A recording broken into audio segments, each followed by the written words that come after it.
Goeiemiddag, my naam is Laura. Ek is in graad 7 in John Mitchell Primary School.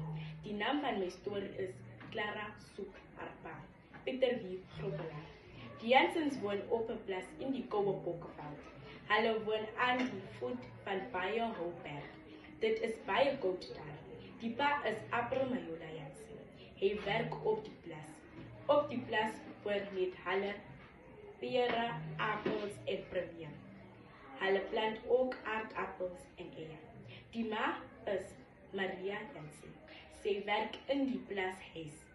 Sy maak kos en help om die huis skoon te hou. Clara Majora is pa April en ma Maria se dogter. Sy is hulle tweede kind. Hulle lewe gelukkig op die plaas. Almal op die plaas hou van Clara. Sy is 'n vriendelike en flieke meisie wat greep help as sy kan. Daar is nie eendag wat hinder.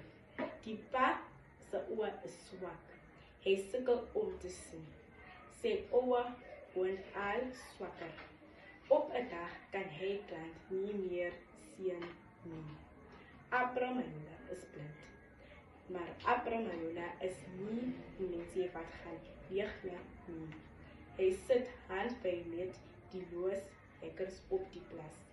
Met sy keer loop hy, waar hy moet wees.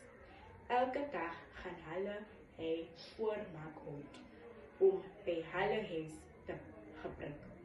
En die gesin woon nog gelukkig op die plaas. Op 'n wintermiddag stap pa Majola vir het om te gaan hout soek. Hulle voel die wind. Nee, die wind is koud vandag. Hy sneef die lag. Nee, die leeg is nat vandag. Vandag gaan dit sommer baie reën, sê hy homself. Hy sal moet sorg van genoeg hout. April bring die Esther bondelik die huis toe. Die leker of hulle vandag hout sal nie nog hê. Hy loop 'n tweede meel uit in die koor. Die word al laat, maar April kom nie terug nie. Maria hoor of sy kan uit been toe, maar sien nie haar man nie. Waar bly pa dan? Waar die kinders? Hulle voel almal bekommerd.